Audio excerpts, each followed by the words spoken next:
नमस्कार, आप सभी को मकर संक्रांति की शुभकामनाएं। इस वक्त आपसे मुखातिब हूं मैं प्रशांत पांडे। दिल्ली से इस वक्त की बड़ी खबर आपको बता दें, बार काउंसिल का डेलीगेशन नाराज जजेस में से एक के घर पहुंचा हुआ है। जस्टिस चेलमेश्वर के घर पहुंचा है बार काउंसिल का डेलीगेशन।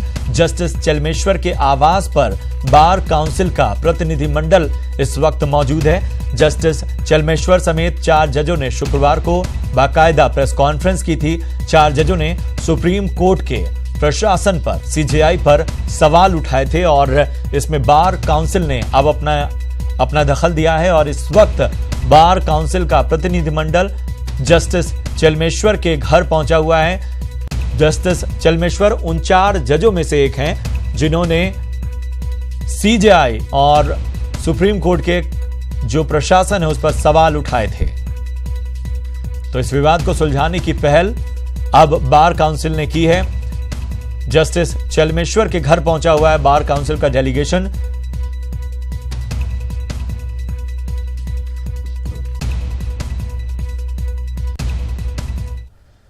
इधर उत्तर प्रदेश शिया वक्फ बोर्ड के अध्यक्ष वसीम रिजवी ने लखनऊ के चौक थाने में एफआईआर दर्ज करवाई है। इस एफआईआर में उन्होंने आरोप लगाया है कि उन्हें अंडरवर्ल्ड डॉन दाऊद इब्राहिम की तरफ से धमकी मिल रही है। वसीम रिजवी को यह धमकी मदरसा शिक्षा को लेकर उठाए सवालों पर मिल रही है। खबर के मुताबिक रिजवी ने कहा कि उन्हें शनिवार देर रात किसी अनजान इंसान ने फोन पर धमकी दी कि वो मौलानाओं के तत्काल प्रभाव से माफी मांगे, वरना उनके लिए अच्छा नहीं होगा, क्योंकि उन्होंने मदरसों की शिक्षा व्यवस्था पर उंगली उठाकर ठीक नहीं किया। रिजवी ने कहा कि फोन करने वाले ने खुद को डी कंपनी का आदमी बताया। बोला कि उसने दाऊद के कहने पर ऐसा किया है। और मेरे सहयोगी मोहम्मद शबाब इस वक्त जुड़ चुके हैं। शबाब, एक बार फिर वसीम रिजवी चर्चाओं में है। हालांकि डी कंपनी से कोई फोन की जब बात होती है तो बहुत सारे सवाल होते हैं इसके ऑथेंटिक होने और ना होने को लेकर। आपसे ताजा अपडेट चाहेंगे। और देखिए, रात के करीबन 12:30 बजे के आसपास उनको एक फोन कॉल आया था। चूंकि कॉल की जो शुरुआत थी नंबर की वो +97 से शुरू हो रही थी, लिहाजा पहली नजर में ये नंबर तो बाहर का ही नजर आता है कि ये हिंदुस्तान से बाहर का नंबर था। वसीम रिजवी की फोन रिकॉर्डिंग भी हम अपने दर्शकों को सुनवाएंगे कि किस तरीके से उसमें जो व्यक्ति था उसने साफ तौर से एक ही लाइन कही कि तुम ये जो कर रहे हो वो अच्छा नहीं कर रहे और मौलानाओं से तुम माफी मांग लो, नहीं तो बम से उड़ा दिए जाओगे।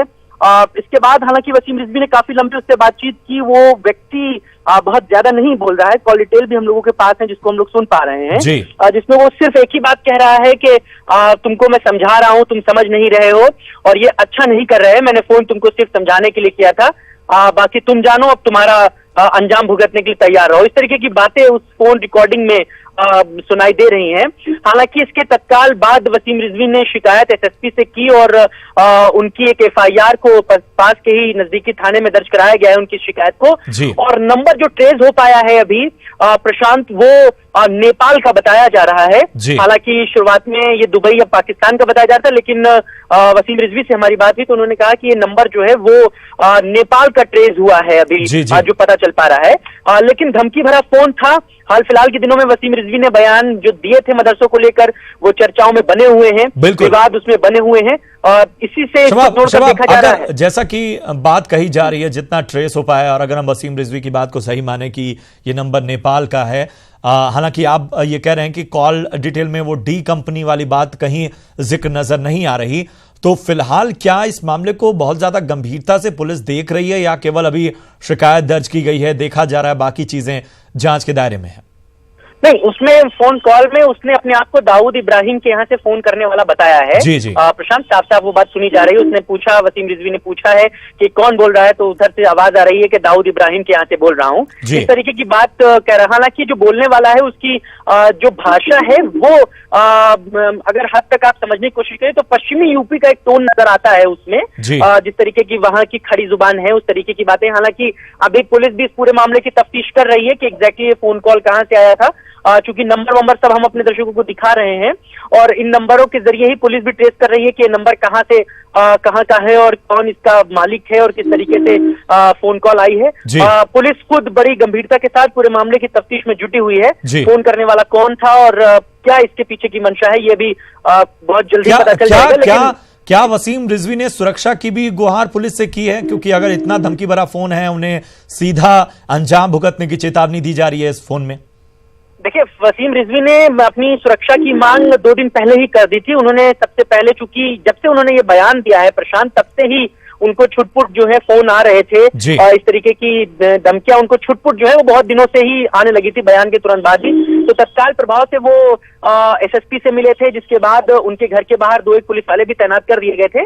उसके बाद वसीम रिजवी ने कल प्रमुख सचिव गृह से भी मुलाकात की थी और प्रमुख सचिव गृह से मुलाकात करके उन्होंने सुरक्षा बढ़ाए जाने की मांग की थी। हालांकि इस घटना के बाद से उन्होंने फिर एसएसपी से और बात की है और सुरक्षा बढ़ाए जाने की मांग की है। हालांकि उनके घर के बाहर अभी भी पुलिस वाले तैनात हैं, लेकिन चूंकि आज रविवार का दिन है, लिहाजा प्रमुख सचिव गृह से उनकी दोबारा बात नहीं हो पाई है, लेकिन सुरक्षा बढ़ाने की मांग वसीम रिजवी ने की है। जी शबाब, एक और बात समझना चाहेंगे, क्या फोन करने वाले ने सिर्फ मदरसे को लेकर दिए बयान का ही जिक्र किया या कोई और भी बात उसने कही?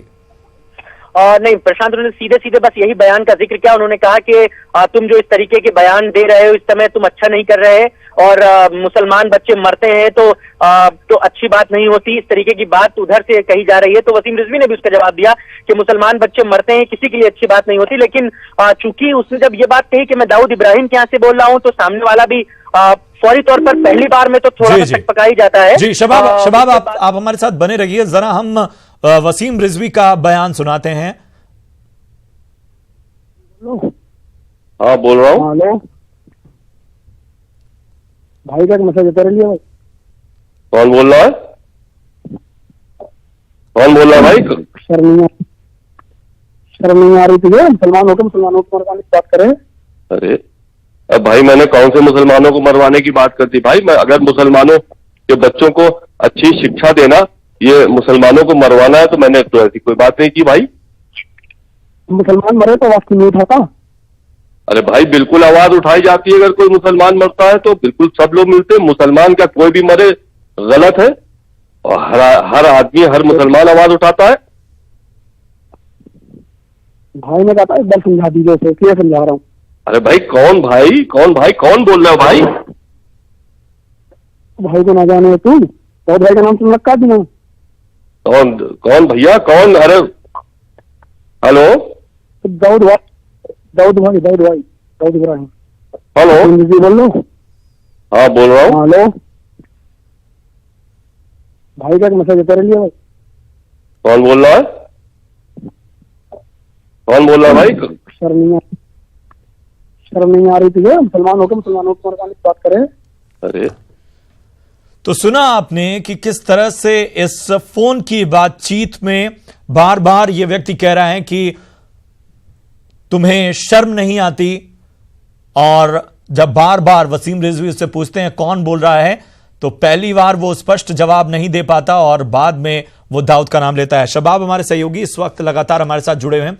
शबाब, जैसा कि आपने जिक्र किया, वाकई इस फोन कॉल को देखकर यही नजर आ रहा है कि कोई व्यक्ति पश्चिमी यूपी या उसके आसपास का रहने वाला ही है। हालांकि नेपाल से ये फोन कॉल बताया जा रहा है, लेकिन बातचीत में किसी तरह का आत्मविश्वास नजर नहीं आ रहा। दाऊद गैंग का कोई सदस्य, मतलब हाल फिलहाल बहुत सारी कॉल डिटेल मीडिया में सामने आती हैं, लेकिन इस तरह से बातचीत नहीं आती। दाऊद का कोई भी हो, वो इतना ज्यादा कॉन्फिडेंट नजर आता है।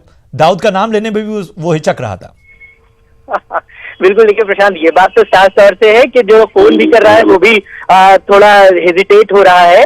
अभी ये फौरी तौर पर अब कोई नाम ले ले फोन कॉल करके कि मैं दाऊद का आदमी बोल रहा हूँ और नंबर बाहर का हो तो एक बार आदमी थोड़ा सा तकपका जाता ही है। क्योंकि ये अभी फौरी तौर पर जांच का विषय है कि आखिरकार फोन कॉल करने वाला कौन था, किसने किया, ये सारी चीजें पता चल जाएंगी। थोड़ा सा इंतजार करना होगा। ये बात आप सही कह रहे हैं कि जो फोन कर रहा है, जो अपने आप को दाऊद का आदमी बता रहा है, उसकी भी भाषा में कॉन्फिडेंस नजर नहीं आ रहा है कि वो दाऊद का आदमी है। जांच पड़ताल हो रही है, अब देखिए क्या निकल कर आता है। थोड़ा सा इंतजार कर लेते हैं, आगे उससे जी थोड़ा सा पता चलेगा, वक्त लगेगा। थोड़ा देर में सारी चीजें जो है वो क्लियर हो जाएंगी कि फोन कॉल कहां से आ रहा था। जी शबाब, एक चीज और समझना चाहेंगे कि जब इस पूरे मामले में इस तरह की बातें हो रही हैं, जाहिर सी बात है कि अब इस पर प्रतिक्रियाएं आने भी शुरू होंगी, बहुत सी बातें होंगी और शायद वसीम रिजवी भी खुलकर सामने आएंगे। क्या अभी तक वो इस बारे में स्पष्ट तौर पर कुछ सामने आके बोले हैं, मीडिया में उन्होंने मन बनाया है कि वो आके प्रेस कॉन्फ्रेंस करेंगे, या अभी वो पुलिस तक ही अपनी बात सीमित रखना चाहते हैं, इस पूरे मामले को जांच के दायरे में रखना चाहते हैं? देखिए, मेरी बात खुद वसीम रिजवी से हुई है। उन्होंने साफ तौर पर इस बात को कहा है कि एसएसपी से मेरी बात हुई है, एफआईआर मैंने करा दी है। प्रमुख सचिव गृह आज मिलेंगे नहीं, चूंकि रविवार का दिन है, लिहाजा भी वो इंतजार कर रहे हैं। लेकिन वसीम रिजवी निशाने पर हैं, ये बात में कोई दो राय नहीं, क्योंकि जब से उन्होंने ये बयान मदरसों वाला दिया है, हालांकि वसीम रिजवी पहली बार ऐसा नहीं है कि वो चर्चाओं में या विवादों में रहे हों। आपको याद होगा कि बाबरी इशू पर भी उन्होंने आगे बढ़कर आकर उन्होंने इस बात को कही थी कि अमन की मस्जिद लखनऊ में बना दी जाए और जिस जगह का विवाद है वहां पर राम मंदिर बना दिया जाए। बहुत सारी वजहों से चर्चाओं में रहे हैं वसीम रिजवी, और इस बार चूंकि उनकी जान को खतरा बताया जा रहा है और जिस तरह से फोन कॉल में भी ये व्यक्ति उन्हें धमकी दे रहा है, तो उन्होंने कानून का शरण लिया है। बहुत बहुत शुक्रिया करेंगे शबाब आपका इस अहम जानकारी के लिए। और देहरादून से बड़ी खबर आ रही है इस वक्त, युवक की हत्या हुई है। यहां पर दो पक्षों के विवाद में युवक की हत्या कर दी गई है। गाड़ी में मामूली टक्कर को लेकर यह विवाद हुआ था। पिथौरागढ़ का रहने वाला था वो युवक जिसकी हत्या हुई।